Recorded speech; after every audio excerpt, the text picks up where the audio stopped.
The Evolution of Slavery by Keijuan White, Cade Haskins, Case Wilson, and Xavier Flemister.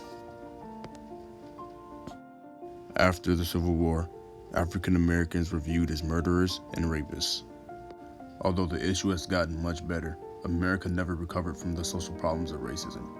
After the Emancipation Proclamation, racism expanded. White Southerners were angered at the fact that slavery was outlawed, which inevitably led to a greater abhorrence for African Americans. This inflated disunity between whites and African Americans. Some argue African Americans and white can never be unified again. After slavery, legal documents like the Black Codes were made to legally oppress African Americans. This was viewed as a loophole for slavery, incriminating them into correctional facilities for little to nothing. African Americans were seen publicly as murderers and rapists, making black men 80% more likely to be arrested than whites. In those correctional facilities, inmates were put in horrid conditions and forced to work hard labor.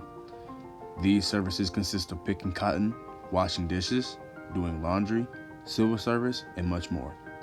Life was very unfair for people of color after the Civil War, creating a long-lasting feeling of disgust and hate for African Americans. The war on drugs was first coined by President Richard Nixon in 1971, but President Reagan escalated the war in 1982. Reagan felt that drugs were the biggest problem in the country.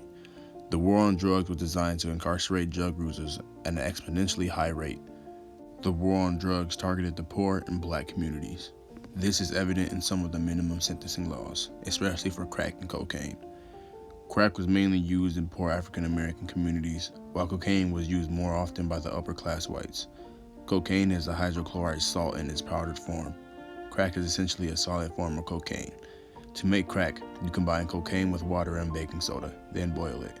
Clearly, the two drugs are very similar, but the sentencing was anything but similar. The Anti-Drug Abuse Act of 1986 made it so the first-time offender caught with 50 grams of crack, the equivalent of 20 pennies in weight, had to serve at least 10 years.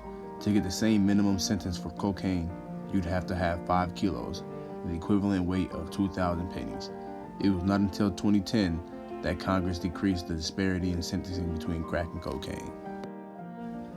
Due to the war on drugs, research from 2000 suggests that despite only making up about 13% of the country's drug users, at the time, African Americans made up 35% of those arrested for drug possession, 55% of those convicted, and 74% of those sent to prison.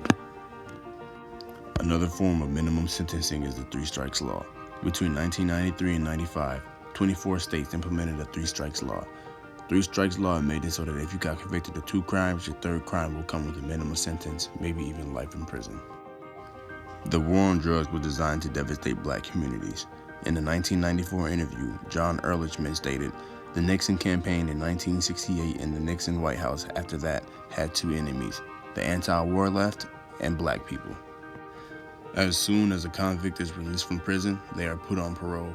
Anyone convicted of a felony will have a much tougher time getting out of the prison system. According to the Sentencing Project, 1/3 of all African Americans convicted have a felony. Only 8% of convicts have felonies. In 9 states, felons can't vote.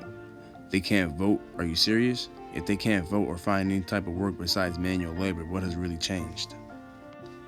At this point, why wouldn't they go back to prison?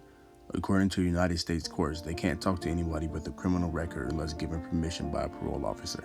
It is very hard to find work and can't change much because 9 states don't allow felons to vote, and 21 other states make you finish your parole before you can vote.